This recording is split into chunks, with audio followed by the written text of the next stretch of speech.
In this Ultimate Numbers Guide, we're going to give you the 9 sections you need to consider on your buy-to-lets.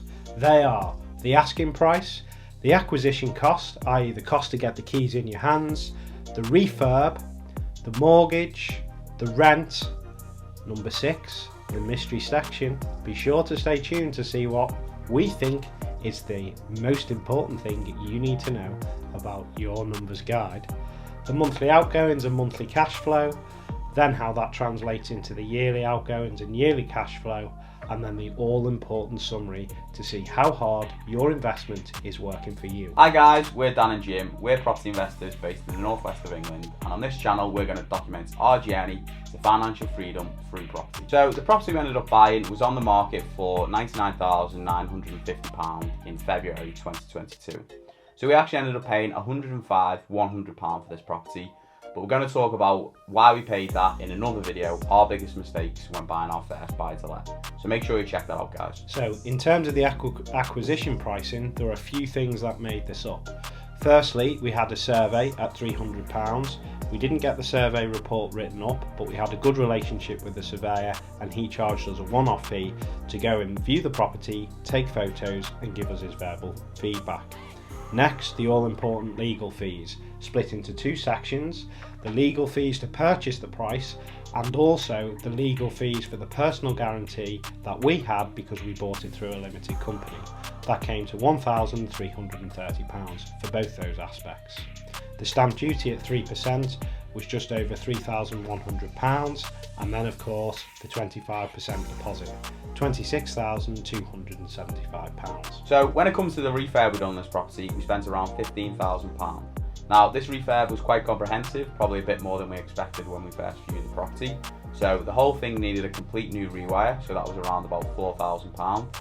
Also we needed to put a new bathroom in, there was decorating all throughout, and we had to do a lot of plastering, as well as some work with getting the EPC rating up from a D to a C. So we put a new boiler in and we changed the valves on the radiators. Okay, so from a mortgage perspective, we had a precise product which was 2 years, interest only at 2.99%. The mortgage value was on just shy of £79,000, and the yearly cost for the mortgage was £2,354, which works out at just below £200 per month. So when it comes to the rental income we're going to get from this property, it's £695 a month. So because of the refurb we've done, we got really good feedback from a couple of letting agencies we spoke to, and they say properties in this area would be around £625 to £650, but they said because of the standard we sort of done it to, we'd be able to push that up to £695. So this was a real win for us. And now for the mystery section, guys, the most important thing you need to do before you get your first buy-to-let and start running any of these numbers is to subscribe to our channel, because we're going to give you a load of free content and value through our videos, so please make sure you do that. So in terms of our monthly outgoings and net cash flow, we've already mentioned our mortgage at £196.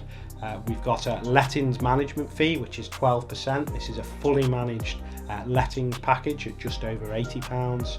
We factored in 20% very conservatively for voids and insurance. That's around £140 per month.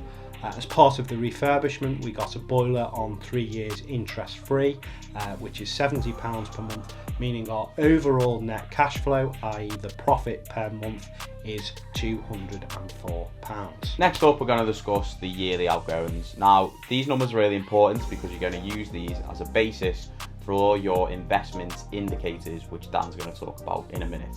So for our yearly outgoings, we've got the mortgage, which is £2,354. So to work this out, dead simple, just take all those numbers Dan was talking about then and times them by 12, and that's what you get over the course of the year. So the management for the year is around about £1,000. The voids and insurance is £1,668. The boiler over the course of the year is £850.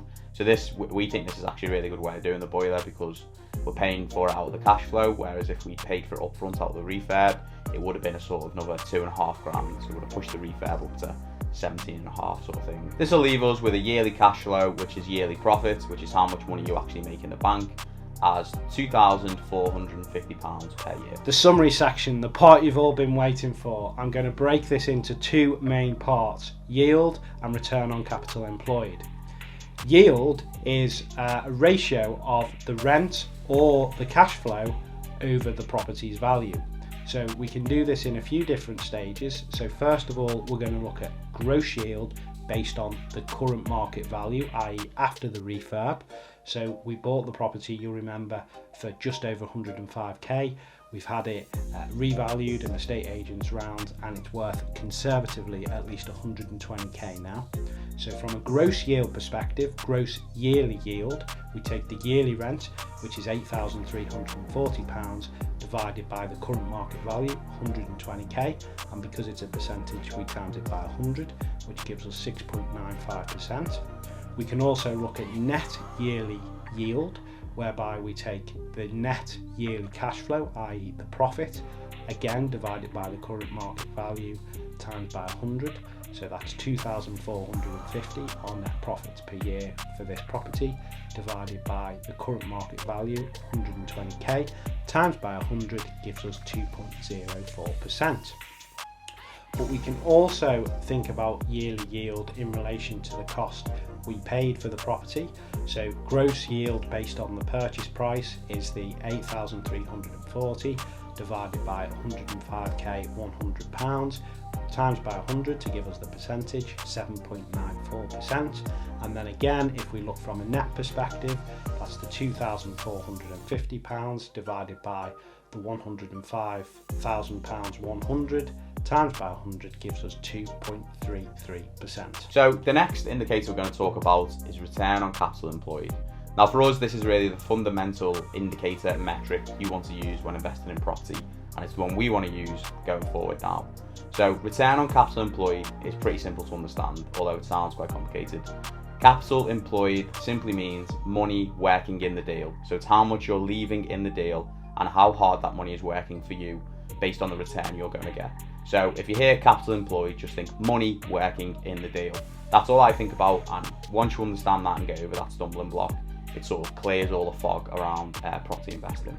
So we're actually going to show you two return on capital employed figures now. We're going to show you the one which we're getting at the moment with all the money we are leaving in the deal, and one if we were to refinance it at current market conditions, what the return on capital employed would be. So return on capital employed with no remortgage would be the yearly net cash flow over the capital employed, again times by 100% because we want it as a percentage. So the net yearly cash flow we've already discussed, £2,450, divided by the capital employed, which is all of the costs together. So that's the deposit, the stamp duty, the legal fees, the surveyor's fees, and also the refurbishment, which for us in this was around 46k.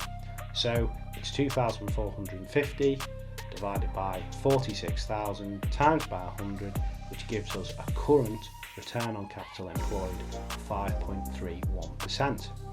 As Jim mentioned earlier, we could do a refinance at the moment because we've done a refurb and we've increased the value of the house. We could pull out roughly about 15k, so that's 15k that would be coming back to us. So that would be taken off the previous capital employed example we gave, so that would be the 46k minus the 15k in refinance, which would give us around a 7.88% return on capital employed. So that's all the numbers from our first buy to let property, guys. Like I said earlier, we're going to do another video, our biggest mistake on our first buy to let property.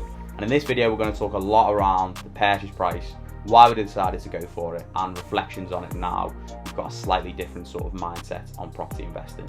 So if you enjoyed this video, guys, make sure to like, subscribe to the channel, and if you've got any questions about any of the numbers or any of the calculations, please rewind, watch it again, or let us know in the comments and we'll get back to you with what we think the answer to the question is.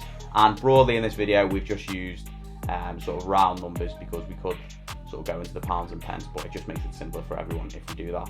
So yeah, thanks for watching, guys. Don't forget to like and subscribe to the channel, and we'll see you in the next video. Cheers.